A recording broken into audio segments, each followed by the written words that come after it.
berita yang amat dahsyat dan menggemparkan buat seluruh rakyat Malaysia baru-baru ini, di mana Muhyiddin berkata bahawa saya tidak terlibat keputusan ambil tanah kampung Sungai Baru. Pengurusi Perikatan Nasional PN, Tan Sri Muhyiddin Yassin menafikan terlibat dalam pengambilan tanah di kampung Sungai Baru, Kuala Lumpur ketika PN mentadbir kerajaan. Bekas Perdana Menteri itu sebaliknya mendakwa dia ditohmah oleh pihak yang tertentu. Keputusan pengambilan tanah tersebut yang dibuat di bawah Akta Pengambilan Tanah 1960 tidak melibatkan saya sebagai Perdana Menteri pada ketika itu. Sebaliknya, ia melalui proses di bawah Akta Pengambilan Tanah 1960 di mana keputusan mengenainya dibuat oleh pihak berkuasa tanah wilayah persekutuan. Jika pengambilan tanah tersebut tidak dibuat mengikut lunas undang-undang, mahkamah boleh menentukan hak-hak pihak yang terjejas, kata Presiden Bersatu baru-baru ini. Muhyiddin tidak menamakan pihak yang didakwa membuat tohmahan terhadapnya, dan beliau berkata timbalan Presiden PAS Tuan Ibrahim Tuan Man juga berkata dia percaya pihak yang terlibat dalam pengambilan tanah di kampung Sungai Baru, Kuala Lumpur ketika PN memerintah perlu memberi penjelasan kepada penduduk yang terjejas. Ini berlaku selepas penduduk mendakwa Menteri Kabinet dari PN memihak kepada pemaju tanah dan bukannya pemilik tanah semasa rundingan pampasan. Tuan Ibrahim adalah antara 23 wakil pembangkang yang telah menghadiri sesi taklimat bersama penduduk kampung Sungai Baru yang terjejas akibat rampasan tanah. Semasa perjumpaan itu juga, pengurusi jabatan kuasa Pro Tim Kampung Sungai Baru, Zainab alias mendakwa beberapa bekas menteri dan ahli parlimen memihak kepada pemaju termasuk Anwar Musa, Syahidan Kasim dan ahli parlimen Titiwangsa ketika itu Rina Harun.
Berita yang amat dahsyat dan menggemparkan buat seluruh rakyat Malaysia baru-baru ini, di mana Muhyiddin berkata bahawa saya tidak terlibat keputusan ambil tanah kampung Sungai Baru.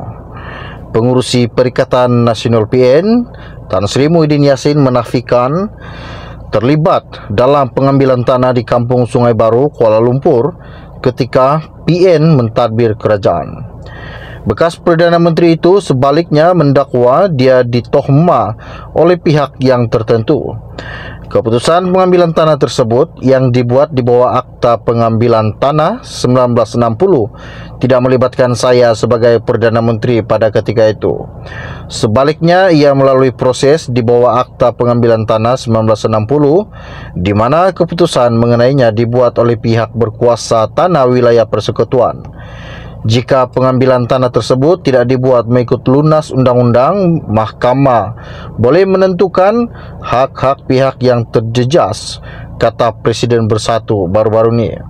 Muhyiddin tidak menamakan pihak yang didakwa membuat tohmahan terhadapnya, dan beliau berkata timbalan Presiden PAS Tuan Ibrahim Tuan Man juga berkata dia percaya pihak yang terlibat dalam pengambilan tanah di kampung Sungai Baru, Kuala Lumpur ketika PN memerintah perlu memberi penjelasan kepada penduduk yang terjejas. Ini berlaku selepas penduduk mendakwa Menteri Kabinet dari PN memihak kepada pemaju tanah dan bukannya pemilik tanah semasa rundingan pampasan.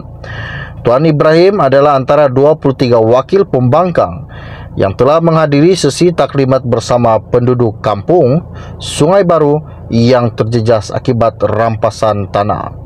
Semasa perjumpaan itu juga, pengurusi Jabatan Kuasa Pro Tim Kampung Sungai Baru, Zainab alias mendakwa beberapa bekas menteri dan ahli parlimen memihak kepada pemaju termasuk Anwar Musa, Syahidan Kasim dan ahli parlimen Titiwangsa ketika itu Rina Harun.